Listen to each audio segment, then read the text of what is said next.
Hello guys. What if the asteroid that wiped out the dinosaurs never hit? This story explores a world where they survived, evolved, and now walk among us, their ancient identities hidden behind human faces. The scent of ozone and petrichor clung to the air, the familiar perfume of the storm inside him. Kaelen stood on the rain-slicked balcony, the city lights of Neo Viridia a smear of neon confetti below. His knuckles were white on the iron railing, its cold a distant echo to the fire in his blood. Below, a siren wailed for the life he had just watched flicker out. The transition was meant to be controlled, a seamless shift from flesh to scale, man to memory. But the boy, barely a fledgling, had panicked. Kaelen saw the terror in his eyes, a primal fear clawing its way from 66 million years of suppressed instinct. The boy's bones had snapped, rearranging themselves into a half-formed horror trapped between two worlds.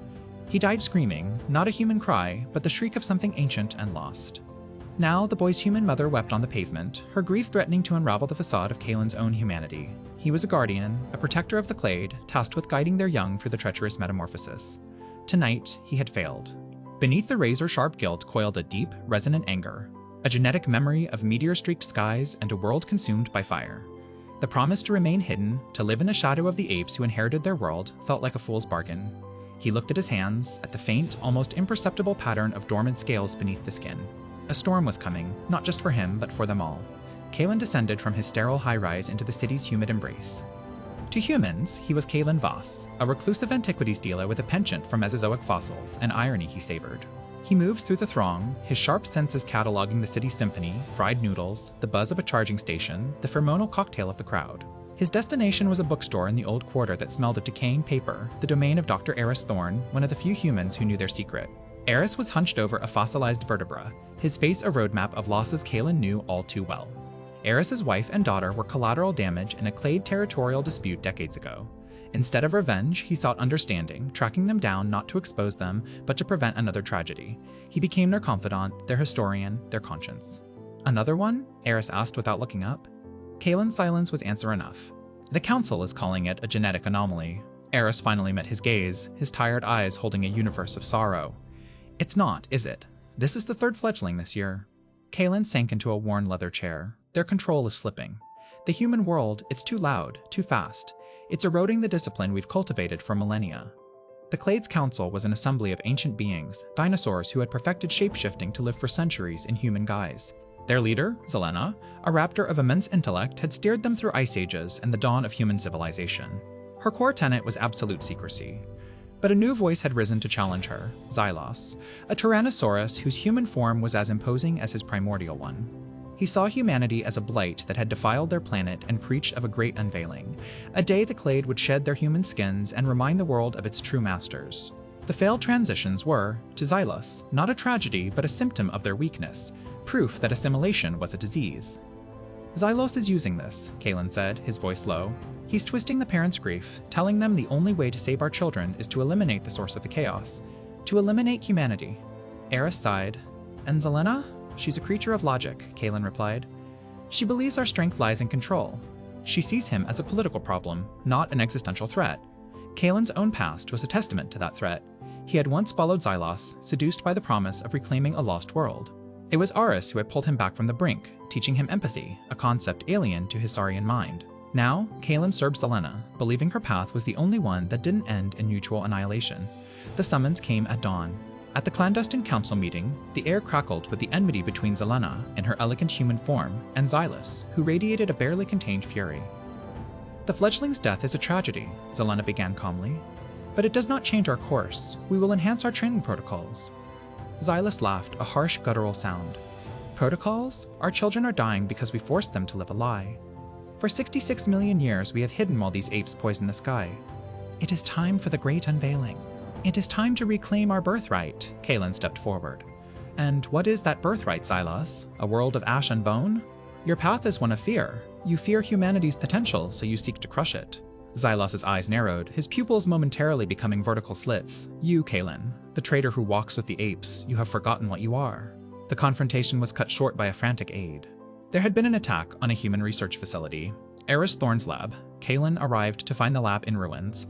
Eris was alive, but barely, lying beneath a collapsed beam.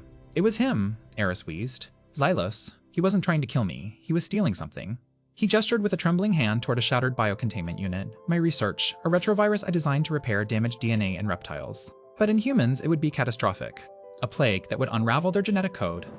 The terrible truth slammed into Kaelen. The Great Unveiling wasn't a revelation, it was genocide.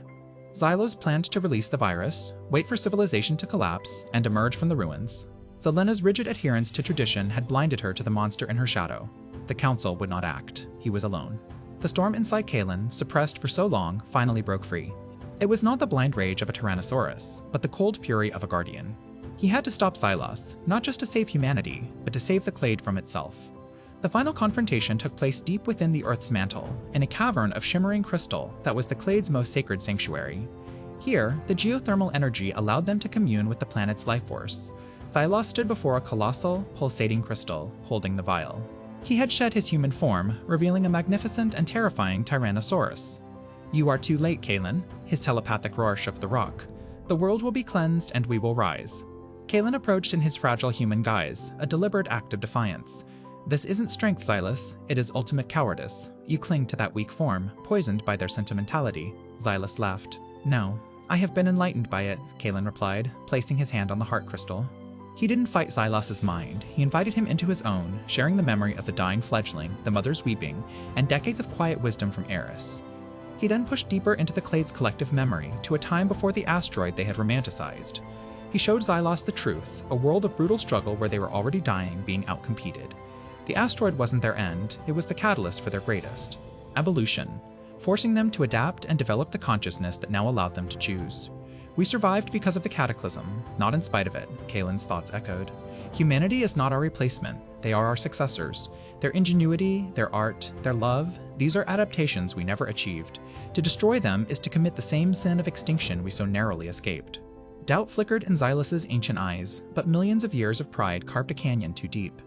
"Lies," he roared, raising a massive claw to strike. Kaelen stood his ground. At the last second, a sleek, deadly form shot from the shadows. Zelena, in her raptor glory, intercepted the blow, placing herself between him and Kaelen. "He is right, Xylos." Her thoughts were sharp and clear. "I was blind. The purpose of our survival is not to dominate, but to endure, and we cannot endure alone." She looked at Kaelen, a silent apology in her gaze, then turned to her old rival. "We must change. We must guide them as unseen guardians, sharing our wisdom, not our wrath." Xylos looked from Zelena to Kaelen, his rage warring with a dawning, terrible understanding.